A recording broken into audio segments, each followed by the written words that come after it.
Hey there, and welcome to the fourth video in my Scholar Learning series. And this one's going to be about first mans and more or less what first man's role comes down to in a more broken down sense, I guess.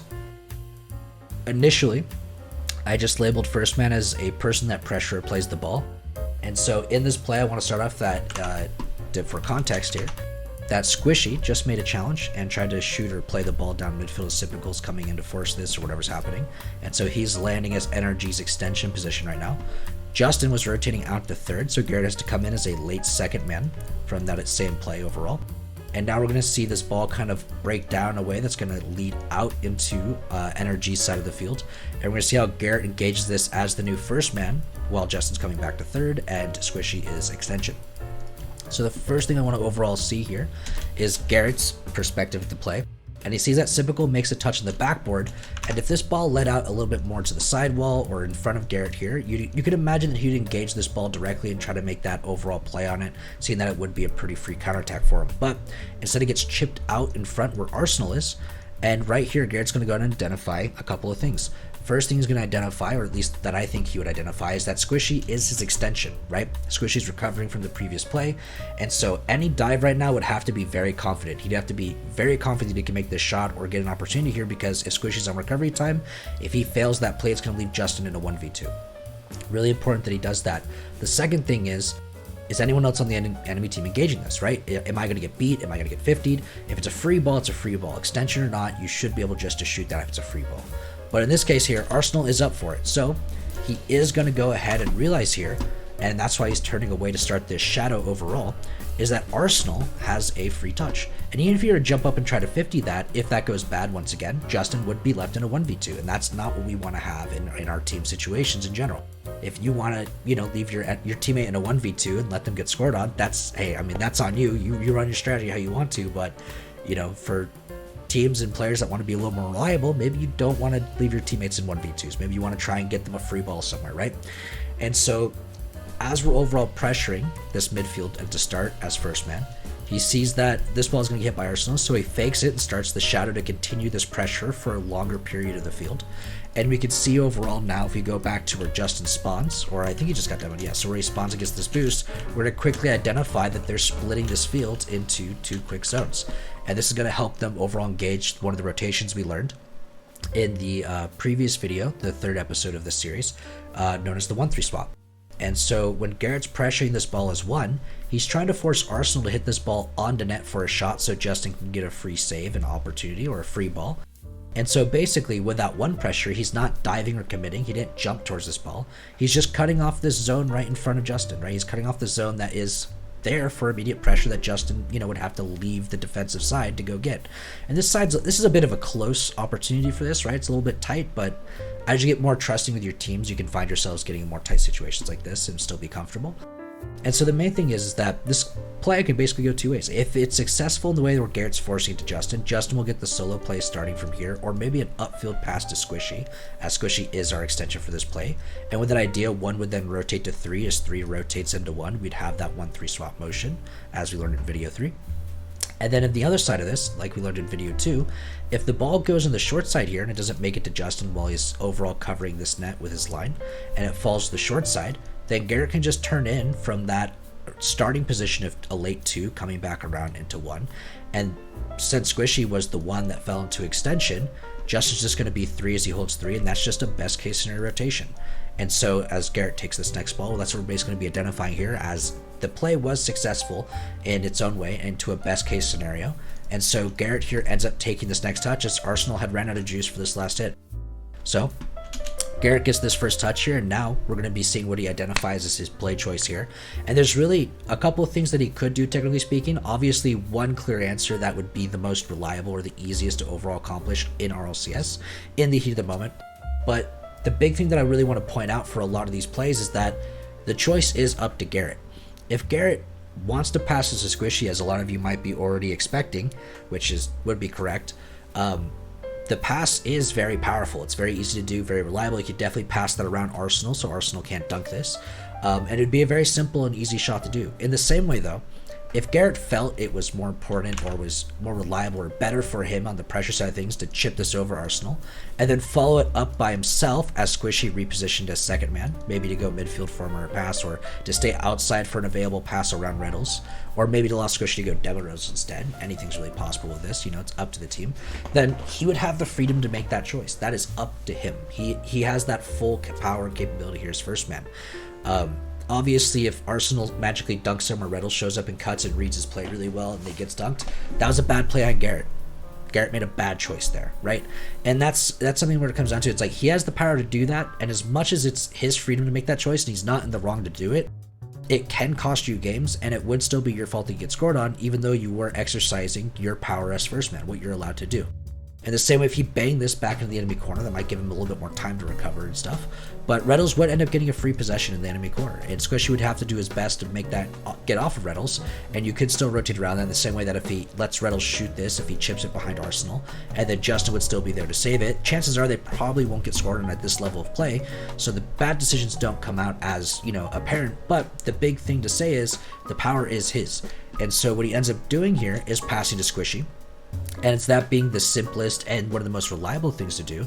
It technically is the right choice here in a lot of cases, because it does not only does it give a pass and transfers the possession to Squishy to make his play, it also allows Garrett to recover and get this side boost in front of him, so then he has boost to shadow back or make the next play even more powerful.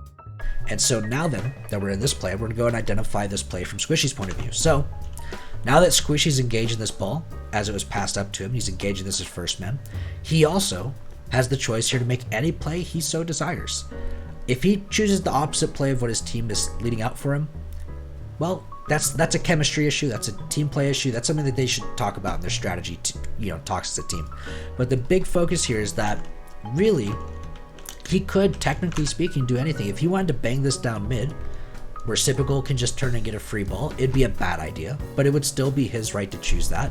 If he wanted to hit this down to Garrett, right below him, where Garrett can go get the boost, turn in and have his solo play, while he then follows through and demos whoever's in net, that's also a valuable idea.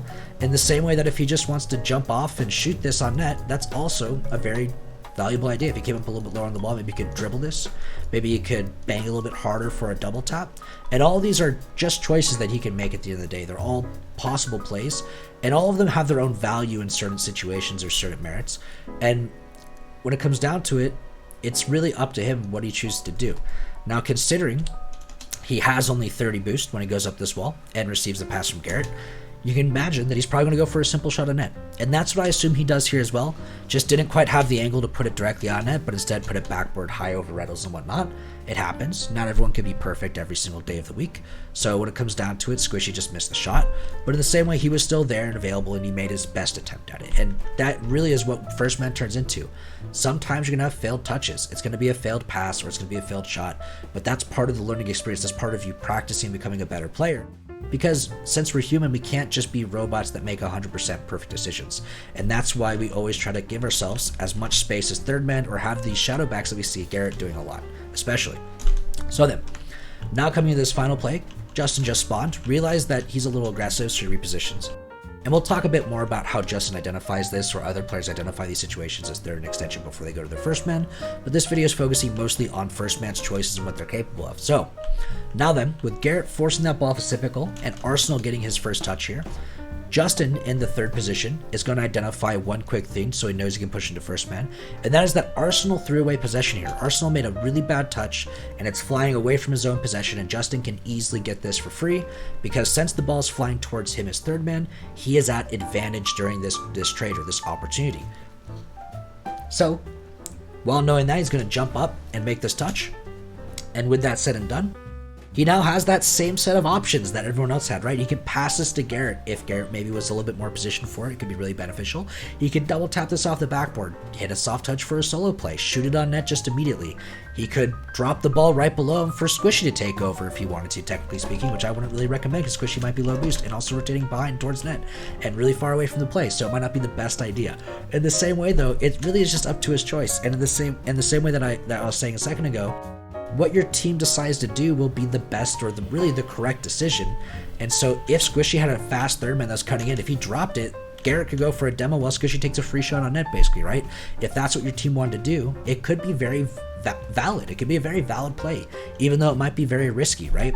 And it's something you'll see with Space Station a lot, is that they do play a lot of high-risk, high-reward plays, like Sypical and Arsenal being basically in the same position. They're probably going to double commit more times than not, and that can turn into a really bad situation for them on average. But they're still very successful because they have a lot of trust in each other, and they know what each other want in their plays. So they end up being very quick in their recoveries and are able to muscle through a lot of these overall small mistakes or awkward aggressiveness, right? And so it may not be the most efficient thing or the most recreatable thing to do as a team, but it still is their option.